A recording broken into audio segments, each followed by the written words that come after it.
ஞாபகம் செய்யறது இல்லை. திக்ருன்னு சொன்னா அரபு வசனத்துக்கு வந்து பொருள் ஞாபகப்படுத்தல். கொண்டு தண்ணி போத்துல வச்சிருக்கேன் எடுத்துட்டு போங்க, ஞாபகம் செய்யறோம். அதுல சாப்பாடு வச்சிருக்கேன் சாப்பிட்டு போங்க, ஞாபகப்படுத்தல். இந்த ஞாபகம் செய்த வசனத்துக்கு தான் திக்ருன்னு சொல்றோம்.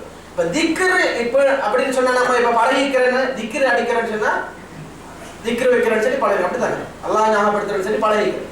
இப்ப அந்த திக்ரு சம்பந்தமான ஒரு சில விஷயங்களை முடிஞ்ச அளவு நம்ம இன்ஷா அல்லாஹ் பார்த்துட்டு போகலாம்னு நான் நினைக்கிறேன். இப்ப திக்ருல்லாஹ் அல்லாஹ்வை ஞாபகம் செய்தல். அல்லாஹ்வை ஞாபகம் செய்தல் என்று வருகின்ற போது இந்த ஞாபகம் செய்தலுக்குள்ளால் தொழுகை, குர்ஆன் ஓதுதல், சலாம் சொல்லுதல் இவர்கள் சொன்னதை போன்று ரசூலுல்லாஹ்வை ஞாபகப்படுத்துதல், இவ்வாறு மஜ்லிஸ்களில் இருந்து கொண்டு அல்லாஹ்வை பற்றியும் அல்லாஹ்வின் தூதரை பற்றியும் பேசுதல், இவையெல்லாம் என்ன? திக்ருல்லாஹ் தான், அல்லாஹ்வை ஞாபகம் செய்வதுதான், சந்தேகம் கிடையாது.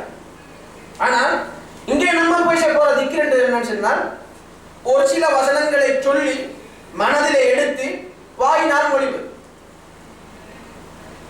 ஒரு சில வசனங்களை ஞாபகம் வைத்துக் கொண்டு அந்த வசனங்களை எங்களது வாயினால் மொழிந்து அல்லாஹ்வை ஞாபகப்படுத்துதல். ரசூலுல்லாஹி ஸல்லல்லாஹு அலைஹி வஸல்லம் அவரிடத்திலே ஒரு ஆராபி வந்து சொல்கின்றார், யா ரசூலல்லாஹ், இஸ்லாத்தில் உள்ள கடமைகள் அதிகம் இருக்கிறது, என் மீது கூட யா ரசூலல்லாஹ் லேசான ஒரு அமலை சொல்லித்தாங்க, இந்த அமல் மூலமாக நான் என்ன அல்லாஹ் தஆலாவோடு நெருக்கமாக இருக்க வேண்டும், அதை நான் பற்றி பிடித்துக் கொண்டு எப்பவும் தொடர்பாக இருக்க வேண்டும், அப்படிப்பட்ட ஒரு அமலை யா ரசூலல்லாஹ் சொல்லித்தாங்கன்னு சொல்லி என்ன செய்யறாரு? ஒரு சஹாபி வந்து கேட்கிறார். ரசூலுல்லாஹ் சொன்னாங்க, லா யஸாலு லிசானுக ரத்பன் மின் திக்ரில்லாஹி அஸ்ஸ வஜல், உங்களோட நாவு எப்போதும் அல்லாஹ் தஆலாவை ஞாபகப்படுத்துவதிலே தொடராக இருக்கட்டும், ஞாபகப்படுத்திக் கொண்டே இருங்கள் என்பதாக அல்லாஹ் தஆலா தூதர் ஸல்லல்லாஹு அலைஹி வஸல்லம்.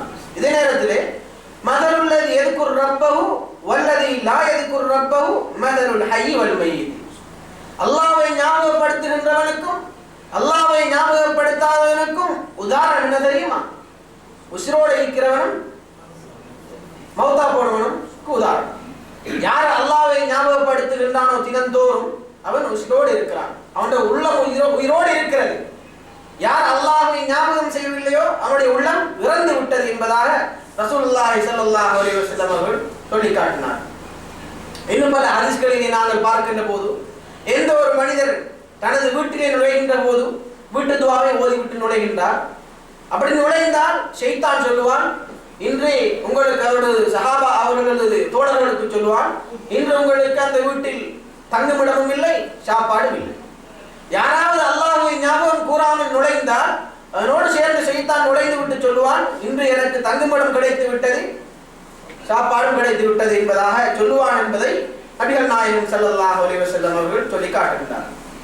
இந்த திக்ர் செய்வதன் மூலமாக என்ன பிரயோஜனங்களை எங்களுக்கு இஸ்லாம் எடுத்து தருகின்றது? இந்த திக்ர் செய்வதன் மூலமா அது எவ்வாறு திக்ர் செய்வது என்பதை நான் சொல்லி தருகின்றேன். திக்ர் செய்வதன் மூலமாக என்னென்ன பிரயோஜனங்கள் மனிதர்களுக்கு கிடைக்கின்றது என்று நாங்கள் பார்க்கின்ற போது ஒரு சில பிரயோஜனங்களை இங்கே குறிப்பிடலாம் என்று ஆசைப்படுகின்றேன். முதலாவது பிரயோஜனம் என்னவென்றால் உலகம் இன்று வேண்டி நிற்கின்ற பிரயோஜனம். மனுஷன் ஓடி ஆடி எவ்வளவு கஷ்டப்பட்டு வேலை செய்யறான், எதுக்காக வேண்டி? நிம்மதியா இருக்கும். எவ்வளவோ பிரச்சனை, ஏமாத்து, களவு எல்லாம் எதுக்காக வேண்டி? நான் நிம்மதியா இருக்கும், என் பிள்ளைகள் நல்லா இருக்கும். ஒரு மனுஷன் இபாதத் செய்யறான் அல்லாஹ்வுக்காக, ஏன்? நான் நிம்மதியா இருக்கும். அப்படிதான். அப்ப அந்த உள்ள ராகத்தை ஈட்டி தருகின்ற ஒன்றுதான் இந்த திக்ர். அல்லாஹ் குர்ஆனிலே சொல்லுகின்ற போது அல்லதீன ஆமனு வ தத்மைனு குலூபுஹும் பிதிக்ரில்லாஹ் அலா பிதிக்ரில்லாஹி தத்மைனுல் குலூப், யார் அல்லாஹ்வை ஈமான் கொண்டிருக்கிறார்களோ அவருடைய உள்ளங்கள் அல்லாஹ்வை ஞாபகம் செய்வதன் மூலமாக அமைதி பெறும். அறிந்து கொள்ளுங்கள், நிச்சயமாக உள்ளங்கள் அமைதி பெறுவதெல்லாம் அல்லாஹ்வை ஞாபகப்படுத்துவதன் மூலமாக என்று அல்லாஹ் தஆலா இந்த குர்ஆன் வசனத்திலே எங்களுக்கு சொல்லி காட்டுகிறார். இரண்டாவது ஒரு பிரயோஜனம் தான் அல்லாஹ் எங்களை ஞாபகம் செய்வான். நாங்கள் அவனுடைய படைப்புகள், அடியார்கள், நாங்கள் அல்லாஹ்வை ஞாபகம் செய்கின்ற போது அவன் எங்களை ஞாபகம் செய்கின்றான். இதோடு ஒன்று தேவையா? படைச்சவன் எங்களை பத்தி பேசுறான்னு சொன்னால், எங்களை பற்றி சிந்திக்கிறான்னு சொன்னால் படைச்சவன் இதோட ஒன்று தேவையா? குருவனி அதுக்கு இருக்கும். அல்லாஹ் குர்ஆனில் சொல்கின்றான், நீங்கள் என்னை ஞாபகம் செய்யுங்கள், நான் உங்களை ஞாபகம் செய்கின்றேன். வஷ்குருலி, எனக்கு நீங்கள் நன்றி செலுத்துங்கள், நான் உங்களுக்கு உங்களை ஞாபகம் செய்கின்றேன். வலா தக்ஃபுரூன், நீங்கள் என்னை வெறுத்து விட வேண்டாம், என்னை நிராகரிக்க வேண்டாம் என்று அல்லாஹ் தஆலா இந்த வசனத்திலே சொல்லி காட்டுகிறார். அதே போன்று இன்னொரு ஹதீஸ் குதுசியிலே ஸல்லல்லாஹு அலைஹி வஸல்லம் அவர்கள் சொல்கின்ற போது, அனா இந்த வன்னி அப்தி வஅன மஅ ஹீன யذ்குருனி, என்னை ஒரு அடியான் நினைக்கின்ற போது நான் அவனோடு இருக்கிறேன்.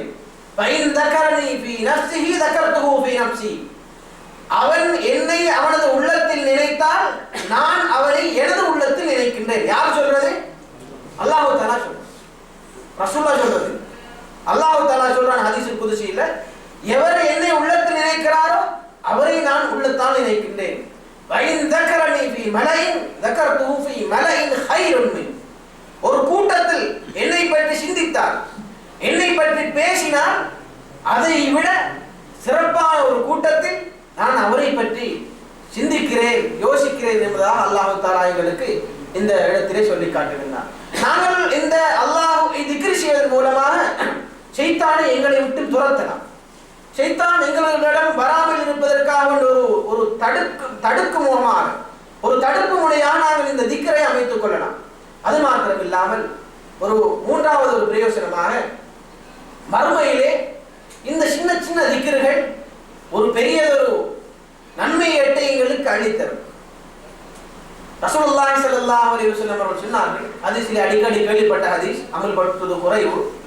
கலிமத்தானி ஹஃபீஃபத்தானி அலல் லிசான் தகீலத்தானி ஃபில் மீசான் ஹபீபத்தானி இலர் ரஹ்மான். ரெண்டே வசனங்கள், கலிமத்தானி ஹஃபீஃபத்தானி அலல் லிசான், சொல்றதுக்கு லேசான வசனங்கள், நாவுக்கு மிகவும் இலகுவான வசனங்கள், மறுமையிலே மீசானிலே பாரமான வசனங்கள், ஹபீபத்தானி இலர் ரஹ்மான். அந்த ரெண்டு வசனமும் அல்லாஹ்வுக்கு மிகவும் விருப்பமான வசனங்கள். என்ன அந்த வசனம் ரெண்டும்? சுப்ஹானல்லாஹில் அஸீம், சுப்ஹானல்லாஹி வ பிஹம்திஹி, சுப்ஹானல்லாஹில் அஸீம். ரெண்டு மாதிரி ரிவாயத் இருக்குது. சுப்ஹானல்லாஹி வ பிஹம்திஹி, சுப்ஹானல்லாஹில் அஸீம் இருக்குது.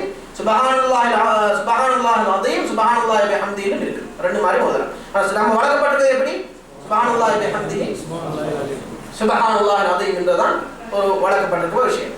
நம்ம இதனை வளமையாக மேற்கொள்வதன் மூலமாக அல்லாஹ் தஆலாவிடத்திலே நிறைய கூலியையும், மறுமையிலே நாங்கள் நன்மைக்காக வேண்டி அலைந்து திரிகின்ற போது அந்த கூலியை அடைந்து கொள்வதற்கான மிகவும் ஒரு பெரிய ஒரு சந்தர்ப்பமாக இருக்கு. ரசூலுல்லாஹி ஸல்லல்லாஹு அலைஹி வஸல்லம் அவர்களிடத்திலே சில சஹாபாக்கள் இருக்கிறார்கள். குன்னா இந்த ரசூலுல்லாஹி ஸல்லல்லாஹு அலைஹி வஸல்லம் فقال அயஅஜிது அஹதுக்கும் அன் யக்ஸிப குல்ல யௌமின் அல்ஃப ஹஸனா. ரசூலுல்லாஹ் சொல்றாங்க, உங்கள யாராவது ஒவ்வொரு நாளும் 1000 நன்மைகளை தேடுவதை விட்டு முடியாமல் இருக்கிறதா? யாருக்காவது 1000 நன்மை வேணாமான்னு கேட்கிறான் ரசூல்.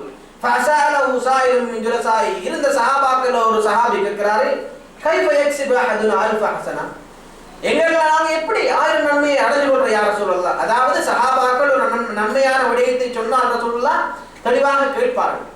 ஒரு சிலர் சொல்வதை போன்று சஹாபாக்களுக்கு அந்த காலத்திலே இப்போது நாங்கள் சொல்வதை போன்று சொன்னால் விளங்காதுன்னு சொல்லுவாங்க இல்லையா?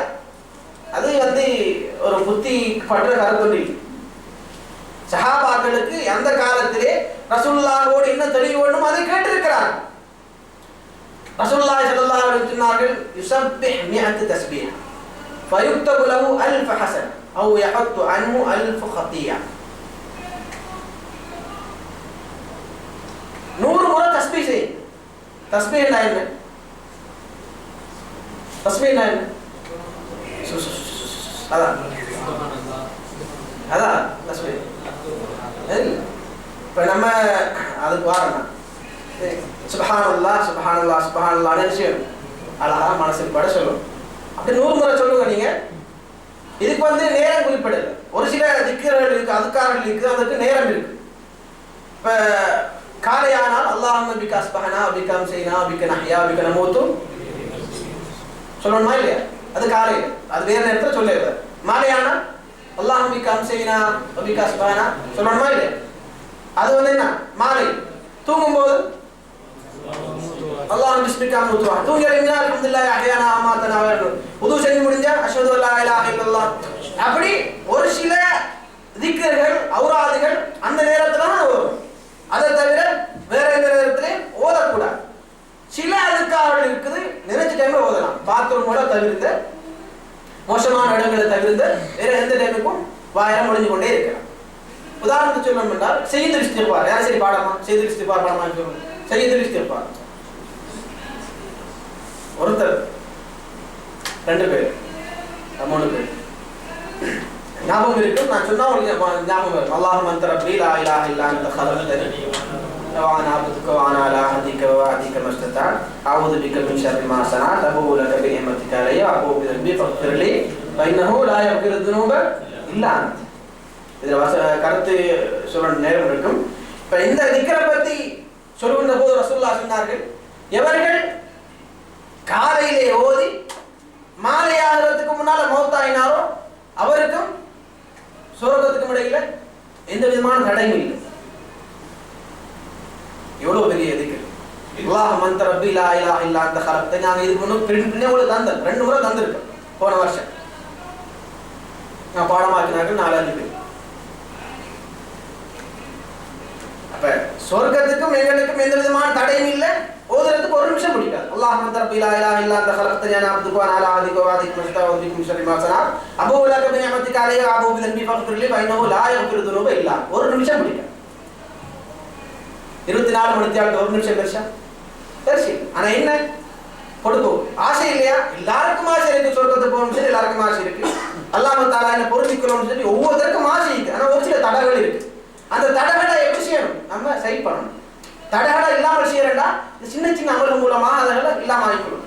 செய்தானே எங்களுக்கு தூரப்படும். எனவே ஒருவர் தூங்குகின்ற போது மாலை ஆனால் இந்த திக்ரை ஓதினா அவர் காலை ஆகிறதுக்கு முன் மௌத்தாயினா சொர்க்கத்துக்கும் அவருக்கும் இடையில எந்த விதமான தடையும் இல்லை என்பதாக ரசூலுல்லாஹி ஸல்லல்லாஹு அலைஹி வஸல்லம் அவர்கள் சொல்லி காட்டியிருக்கிறார். இது போன்ற திக்ர்களை நாங்கள் ஓதுவதற்கு நாங்கள் கற்றுக்கொள்ள வேண்டும்.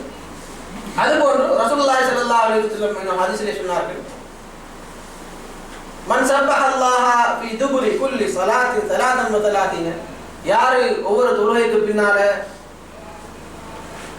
தஸ்பீஹ் செய்றாங்க 33 முறை, வஹமிதல்லாஹ 33 அல்லாஹ் புகழ்றாங்களோ 33 முறை, அல்லாஹ் தக்பீர் செய்றாங்க வகப்பரல்லாஹ 33 33 முறை, நாலாவதாக தமாமுல் மியா 100ஐ 33 33 33 99 இல்லையா? 100ஐ நீங்கள் பூர்த்தி செய்யும் முகமாக லா இலாஹ இல்லல்லாஹ் வஹ்தஹு லா ஷரீக லஹு லஹுல் முல்கு வ லஹுல் ஹம்து வ ஹுவ அலா குல்லி ஷைஇன் கதீர். அப்படி சொன்னா குஃபிரத் ஹதாயா வ இன் கானத் மிஸ்ல ஜபதில் பஹர், கடல் நுரைகள் போல இருந்தாலும் அவருடைய பாவங்கள் மன்னிக்கப்படும். அல்லாஹ் எவ்வளவு இரக்கமானவன். வெளியில போனா பாவம், கண்ணை திறந்தா பாவம், போன் எடுத்தா பாவம், எல்லாம் அல்லாஹ் தஆலா எங்களுக்கு இலேசாக வச்சிருக்கிறான். சின்ன சின்ன பாவங்களை அழிக்கிறதுக்காக வேண்டி எவ்வளவு அல்லாஹ் இரக்கமாக இருக்கிறான். உது செஞ்சு நாங்க அஷ்ஹது அல்லா இலாஹ இல்லல்லாஹ் வஹ்தஹு லா ஷரீக லஹு துஆ செய்யணும்னு சொன்னா எங்களுடைய நாங்கள் கண்களால் கைகளால் செய்த பாவங்கள் அந்த 2 வக்துக்கு முன்னாடி உள்ள பாவங்கள் அல்லாஹ் தஆலா அழிக்கிறான். தொழுது முடிந்து இந்த திக்ரை செஞ்சோம்னு சொன்னா அதுக்கு இடையில் நடந்த பாவங்கள் அல்லாஹ் அழிக்கிறான். இப்போ ஒவ்வொன்றுக்கும் அல்லாஹ் தஆலா ஒரு சிறப்பை வைத்திருக்கிறான். ஆனால் இப்போது எமது சமுதாயம் நாங்கள் எமது சமுதாயம் என்றால் யார்? நாங்கள் தானே, வேற யாருமா? எமது சமுதாயம் எப்படி பழக்கப்பட்டிருக்கின்றான் என்றால் தொழுது முடிஞ்சா நாட்டுல இருப்பாங்க, கொஞ்ச நேரம் இருக்கணும், அது கட்டாயம் இருந்தால். ஏன்? இமாம் ஆமீன் சொல்லி எழுந்துக்கிறான் எழுதுவாங்க, அப்படித்தானே? உண்மையிலே மக்களை இறைவனுக்கும் தூரப்படுத்தி வைத்திருக்கிறார்கள். எமது குடும்பத்தினரை இறைவனை விட்டும் தூரப்படுத்தி வைத்திருக்கிறார்கள் இந்த அகரத்துமார். அல்லாஹ் சொல்லுகின்றான், நான் உனக்கு அருகாமல் இருக்கிறேன், ஃபைன்னி கரீபுன் உஜீபு தஅவத தாஇ இதா தாஇ, நான் உங்களது பிடரி நரம்பை விட உங்களுக்கு அருகாமல் இருக்கின்றேன் என்று அல்லாஹ் சொல்லுகின்ற போது ஒருத்தர் துவா கேட்டா நான் அமைச்சணும். அவர் என்ன கேட்கிறாரோட அவருக்கு தெரியாது, அவருக்கே அது தெரியாமல் இருக்காம, அது ஒரு விஷயம். அவர் கேட்கறதுக்கு ஆமீன் சொல்லுவார். எத்தனை பேர் இருக்கிறோம்? நீங்க உங்களுக்கு தெரிஞ்ச பாஷையில, தமிழோ இங்கிலீஷோ மலையாளமோ தெலுங்கோ தெரிஞ்ச பாஷையில 2 வார்த்தை அல்லாஹ் புகழ்ந்துட்டு நபி ஸல்லல்லாஹு அலைஹி வஸல்லம் ஸலவாத் சொல்லிட்டு உங்களோட தேவையை கேளுங்க, அல்லாஹ் தருவான். அதைத்தான் அல்லாஹ் எதிர்பார்க்கிறான். ஆனால் இப்போது எமது சமுதாயம் அடிமைப்படுத்தப்பட்டிருக்கிறார். எந்த தேவையை நான் அல்லாஹ் கிட்ட கேட்க தெரியாது. இதை விட ஒன்று இருக்க தொழுது முடிஞ்சா என்ன ஊர்வலம் நடக்கிறத சொல்லணும். தொழுது முடிஞ்சா இமாம் திரும்பி இருப்பாரு, எழுந்து பிறகு சுப்ஹானல்லாஹ்னு சத்தம் போட்டு சொல்லணும். அதுக்கப்புறம் இவங்க சுப்ஹானல்லாஹ் சொல்லுவாங்க. அப்படிதானே? சுப்ஹானல்லாஹ்னு சத்தம் போட்டு சொல்லுவாரு, அதுக்கப்புறம் இவங்க சத்தம் சொல்லணும். அவரோட சேர்த்து முடிச்சிடணும். அவர் எப்படி பாசிட்டிவ் இருப்பாரு தெரியுமா? சூ சூ சூ சூ சூ தான் சுப்ஹானல்லாஹ் இல்லாது சூ சூனா கேட்கும். அப்படிதானே? ஒரு நிமிஷத்துக்குள்ள 100 முடிஞ்சு போயிட்டு அது திக்ரு. திக்ருண்டா சுப்ஹானல்லாஹ் சுப்ஹான் உள்ளத்தால் எடுத்து வாயில சொல்லணும். சத்தம் வராம சொல்லணும். சத்தம் வராது கூட சுப்ஹானல்லாஹ் சுப்ஹானல்லாஹ் சுப்ஹானல்லாஹ் சுப்ஹானல்லாஹ் இதான் போற இப்படிதான் போகும் கை போகும். ஏன்னா இப்படிதான் பார்த்துருப்பீங்க, இதுல பார்த்துருப்பீங்க பள்ளிகள்ல இப்படிதான் போகும் கை. அடுத்து முடிஞ்சு பாசிட்டு வர அல்ஹம்துலில்லாஹ் இமாமோட சேர்த்து போகணும்ல. என்ன சொல்றான்னு தெரியும். அதுக்கு பேர் திக்ரா. அல்ஹம்துலில்லாஹ் அல்ஹம்து யாருக்காவது தெரியாவா? அல்ஹம்துலில்லாஹ் சொல்றதுக்கு சுப்ஹானல்லாஹ் சொல்றதுக்கு யாருக்காவது தெரியும்? எல்லாருக்கும் தெரியும். ஆனா போடுவோம் அல்ஹம்துலில்லாஹ் எல்லா போலும் அல்லாஹ்வுக்கு அல்ஹம்துலில்லாஹ் அல்ஹம்துலில்லாஹ் அல்ஹம்துலில்லாஹ் அல்ஹம்துலில்லாஹ் அல்ஹம்துலில்லாஹ் 33 அல்லாஹ் அக்பர். அதே போல அல்லாஹ் அல்லாஹ் அல்லாஹ் அல்லாஹ் அப்படிதான் சொல்லுவாங்க. ஒரு அல்லாஹ் அக்பர் அல்லாஹ் அக்பர் அல்லாஹ் அக்பர் அல்லாஹ் அக்பர் அல்லாஹ் சொல்லுங்க. 33 அழகா சொல்லுங்க. சொல்லி முடிஞ்சு லா இலாஹ இல்லல்லாஹ் வஹ்தஹு லா ஷரீக லஹு இதை சொல்லுங்க. முடிஞ்சது. அல்லாஹ் தஆலா அவரோட சின்ன பாவங்களை மன்னிச்சிட்டான். அது மாத்திரம் இல்லாமல் அருமைக்குரிய சகோதரர்களே, இது முடிஞ்சது போல இன்னொன்று சொல்லுவாங்க, என்ன அஃதலு திக்ரி லா இலாஹ இல்லல்லாஹ்னு அடிச்சுடுவாங்க. அப்படிதானே? எல்லாரும் சேர்ந்து வலது இடது புறமா இப்படி ஒன்று அடிச்சிடும். லா இலாஹ இல்லல்லாஹ் செஞ்சிருப்பீங்க. நான் சின்ன வயசுல ஞாபகம் இருக்கிறத சொல்லுவேன். அப்படிதானே? எல்லாம் எங்கிருந்து வந்து ரசூலுல்லாஹ் கடுத்துனாங்களா? ஏன் யோசிக்க மாட்டேங்கிறாங்க? ஏன் யோசிக்க மாட்டேன்? இதெல்லாம் அல்லாஹ் தஆலாவின் தூதரோ அல்லது சஹாபாக்களோ தாபீன்களோ அவங்களோட வாழ்க்கை இல்லாத விஷயங்கள். பின்னால் வந்த எங்களது சமுதாயத்தினால் உருவாக்கப்பட்ட ஒரு சில வழிகேடுகள். இதனை பற்றி சிந்திக்க வேண்டிய கட்டாய கடமைப்பாடு இருக்கிறது. திக்ரு செய்யறன்னு சொன்னால் அதற்கு ஒரு வழிமுறை இருக்கு. இது மாத்திரம் இல்லாமல் இன்னும் இவைகளை பற்ற பல்வேறு சிறப்புகள் இருக்கிறது. இதனுடைய நாங்கள் இந்த திக்ரை செய்வதென்று சொன்னால் நாங்கள் எவ்வாறு செய்ய வேண்டும்? நான் மேலே இந்த குறிப்பிட்ட மாதிரி இந்த திக்ர்களுக்கு பல்வேறு 1000 சிறப்புகள் இருக்கிறது. முதலாவது ஒரு விஷயம் என்னென்றால் சத்தத்தை சத்தக்கூடாது. சத்தம் வாயை விட்டு வெளியே வரக்கூடாது. அல்லாஹ் தஆலா குர்ஆன் சொல்லுகின்ற போது வஸ்குர் ரப்பக ஃபீ நஃப்ஸிக ததர்ருஅன் வ கைஃபா வதூனல் ஜஹர் தெளிவா வசனம் வருது. தெளிவா வசனம் வதூனல் ஜஹர் மினல் கௌலி பில் கதுவி வல் இஸாப் வல் ஆசால் வலா தகும் மினல் காஃபிரீன்.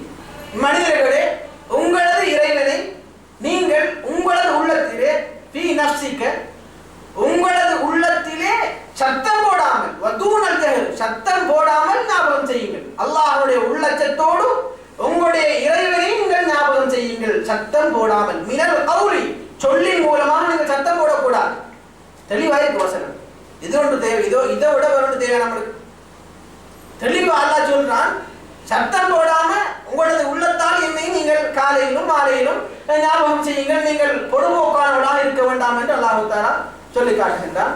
எனவே நாங்கள் திக்ரு செய்கின்ற போது சுப்ஹானல்லாஹ் அல்ஹம்துலில்லாஹ் அல்லாஹு அக்பர் இது போன்ற திக்ருகளை நாங்கள் செய்கின்ற போது மனதால் வெளியிலே சத்தம் போகாமல் செல்கின்ற அளவுக்கு மிகவும் பழக்கப்பட்டுக் கொள்ள வேண்டும். அதுதான் சுன்னாவும் வழிமுறையும் என்பதை நாங்கள் ஞாபகப்படுத்திக் கொள்ள வேண்டும். இது ரசூலுல்லாஹி ஸல்லல்லாஹு அலைஹி வஸல்லம் அவருடைய காலத்திலே சஹாபாக்கள் யுத்தத்துக்காக வேண்டி போகின்ற போதுதான் அவர்கள் பள்ளங்களிலிருந்து மேலே எழும்புகின்ற போது அல்லது இறங்குகின்ற போது தக்பீர் சொல்றது கூடும். அப்படி மேலே வேறும் இல்லையா, வீட்டு பக்கம் வேறும்னா அல்லாஹ் அக்பர் சொல்றது கூடும். அது சுன்னத். சரி, அப்ப சஹாபாக்கள் என்ன செய்யறாங்க? சத்தம் போட்டு சொல்றாங்க அல்லாஹ் அக்பர் சத்தம் போட்டு சொல்றாங்க. ரசூலுல்லாஹி ஸல்லல்லாஹு அலைஹி வஸல்லம் அவர் சொல்றாங்க, யா அய்யுஹன் நாஸ், மனிதர்களே, நீங்க ஒரு செவிடனை நீங்கள் கூப்பிடவில்லை. அல்லாஹ் செவிடன் இல்ல, நஅூது பில்லாஹ் மின்ஹா. ரசூலுல்லாஹ் அப்படி சொல்றாங்க ஹதீஸ்ல. அல்லாஹ் மிகவும் கேட்கக்கூடியவன். எனவே நீங்கள் இன்னமா ததுஊன சமீஅன் பஸீரா, நீங்கள் கையேந்துவது, நீங்கள் திக்ர் செய்வது யாரை? அல்லாஹ்வை. மிகவும் கேட்கக்கூடியவன், மிகவும் பார்க்கக்கூடியவன். எனவே உங்களது சத்தங்களை தாழ்த்தி கொள்ளுங்கள் என்பதாக நபி ஸல்லல்லாஹு அலைஹி வஸல்லம் அவர்கள் இந்த ஹதீஸிலே சொல்லி காட்டுகின்றார்கள். இந்த ஹதீஸிலிருந்து நாங்கள் என்ன விளங்குகிறோம் என்றால், அந்த மேலே சொன்ன குர்ஆன் வசனங்கள் இந்த ஹதீஸில் வைத்து நாங்கள் விளங்குவது என்னவென்றால், சத்தங்களை நாங்கள் உயர்த்தக்கூடாது. திக்ர் செய்கின்ற போது நாட்டுகளிலே டான்ஸ் ஆடுவதை போன்றும் நாங்கள் செய்யக்கூடாது. திக்ர் என்றால் திக்ர் செஞ்சா அல்லாஹ் பற்றி ஒரு பயம் வரணும். சுப்ஹானல்லாஹ் என்றால் உள்ளத்தில் ஒரு அமைதி வரணும். உள்ளத்தில் அமைதி அவர்கள் திக்ர் செய்கிற டைம் பார்க்குறமே ஒரு சில வீடியோக்கள் தான் அவருக்கு நேரடியாக நான் கண்டில்லை, வீடியோக்கள் தான் பார்த்தீங்க இந்த திக்ர் செய்கிற பாட்டுகள். எனவே நாங்கள் ரெண்டாவது விஷயமாக கூட்டமாக சேர்ந்து திக்ர் செய்யக்கூடாது. கூட்டமாக சேர்ந்து திக்ர் செய்யறதுக்கு எந்த விதமான அனுமதியும் இஸ்லாத்தில் இல்லை. உதாரணமா நான் நேரத்துடைய சொன்ன மாதிரி 5 வக்துக்கு பின்னால பிரதான தொழுகைகளுக்கு பின்னால தஸ்பீஹ் செய்யறது, இந்த திக்ர் செய்ய கூட்டமாக சேர்ந்து தக்பீர் லா இலாஹ இல்லல்லாஹ் சொல்றது, இதெல்லாம் வந்து என்ன இஸ்லாத்துல அனுமதி இல்லாத விஷயங்கள், அடிப்படையே ஆதாரம் இல்லாத விஷயம். அல்லது ஒரு வீட்டில் உட்கார்ந்து கொண்டு எல்லாரும் என்ன எல்லாம் ஒன்று சேர்ந்து தக்பீர் சொல்லும், நல்ல விஷயம் தான். திக்ர் செய்ய நல்ல விஷயமா இல்லையா? குர்ஆன் ஒரு நல்ல விஷயமா இல்லையா? நல்ல விஷயம் தானே. அப்போ ஏன் நீங்க கூடான்னு சொல்றீங்கன்னு கேட்பான். நல்ல விஷயம் தானே. அப்போ நான் என்ன வந்துட்டு ரசூலுல்லாஹ் வழிகாட்டு, என்னுடைய அமல்கள் ஏற்றுக்கொள்ளப்பட வேண்டும் என்றால் உங்களுக்கு எல்லோருக்கும் தெரியும் 2 விடயங்கள் கட்டாயம் இருக்கும். எந்த அமலாக இருந்தாலும் சரி, உலகத்தில் நாங்கள் அல்லாஹ்வுக்காக வேண்டி செய்கின்ற எந்த ஒரு நல்ல காரியமாக இருந்தாலும் 2 விடயங்கள் இல்லாமல் போகின்ற போதும் அது நிராகரிக்கப்பட்ட அமலாக, அந்த அமல் மூலமாக நாங்கள் பாவத்தை சம்பாதிக்கக்கூடிய அமலாக மாறும். என்ன ஒன்று? இஹ்லாஸ் பில்லாஹ், அல்லாஹ்வுக்காக வேண்டி செய்கின்றேன் என்ற மன தூய்மை. ரெண்டாவது வந்து என்ன? நபி ஸல்லல்லாஹு அலைஹி வஸல்லமோட வழிகாட்டு. 2 இருக்கும். எல்லாம் நல்ல விஷயம் தான், ஆனால் 2 இருக்கும். திக்ர் செய்ய நல்ல விஷயம், இஹ்லாஸ் இருக்கணும், நபி வழி இருக்கணும். 2 இருந்தால் தான் அல்லாஹ் ஏற்றுக்கொள்வான். எனவே நாங்கள் நினைத்து நல்ல விஷயம் தானே குர்ஆன் ஓதினா என்ன, நல்ல விஷயம் தானே அப்படி செஞ்சா என்ன செய்யல. நம்மளுக்கு ஒரு பிளான் போட்டு தரப்பட்டு அந்த பிளான்ல போனா தான் சரியா போயிட்டு செய்யறேன். எனவே இந்த விஷயங்களை நாங்கள் கருத்து கொள்ள வேண்டும். அதே போன்று கஅபாவுக்கு பக்கத்திலே நீங்கள் உம்ராவுக்கு சென்றிருந்தால் பார்த்திருப்பீர்கள், சில சகோதரர்கள் என்ன சத்தம் போட்டு திக்ர் செய்து கொண்டிருப்பார்கள், அல்லது கூட்டமாக சேர்ந்து துஆவை கொண்டு செல்வாங்க. இதெல்லாம் மார்க்கத்தில் அனுமதிக்கப்பட்ட விடயங்கள் அல்ல. மக்களுக்கு இடைஞ்சலாக மாறுகின்ற போது ஹராமாக சென்று விடும். நம்ம உம்ரா செய்யற நேரத்துல யாராவது அல்லாஹும்ம அஃபிர்லி ஆமீன் அப்படி சொல்லிட்டு போனா நம்மளுக்கு டிஸ்டர்ப் ஆயிடும், நம்மளுக்கு துஆ கேட்கக்கூடாது. நம்ம நடந்து போயிட்டு துவா செஞ்சுட்டு போறோம். நம்ம தமிழ்ல நம்மளுக்கு தெரியப்பட்ட துவா செஞ்சு துவா செஞ்சுட்டு இருக்கிறோம். அந்த நேரத்துல வந்து இவங்க எல்லாரும் சேர்ந்து ஆமின்னு சொல்லிட்டு போனா பக்கத்துல எல்லாருக்கும் டிஸ்டர்ப். அனுமதியா இஸ்லாம்? அனுமதி வழங்கல் இஸ்லாம் இது. எனவே இது ஒரு தடுக்கப்பட்ட விஷயம் என்பதை நாங்கள் மனதில் வைத்துக் கொள்ள வேண்டும். முதலாவது வந்து சத்தத்தோ செல்லக்கூடாது. ரெண்டாவது வந்து என்ன கூட்டமாக சேர்ந்து திக்ர் செய்யக்கூடாது. மூணாவது வந்து ரசூலுல்லாஹி ஸல்லல்லாஹு அலைஹி வஸல்லம் அவர்கள் சொன்ன பிரகாரம் எங்களுடைய திக்ர்களை நாங்கள் அமைத்துக் கொள்ள வேண்டும். இன்ஷா அல்லாஹ் இது சம்பந்தமாக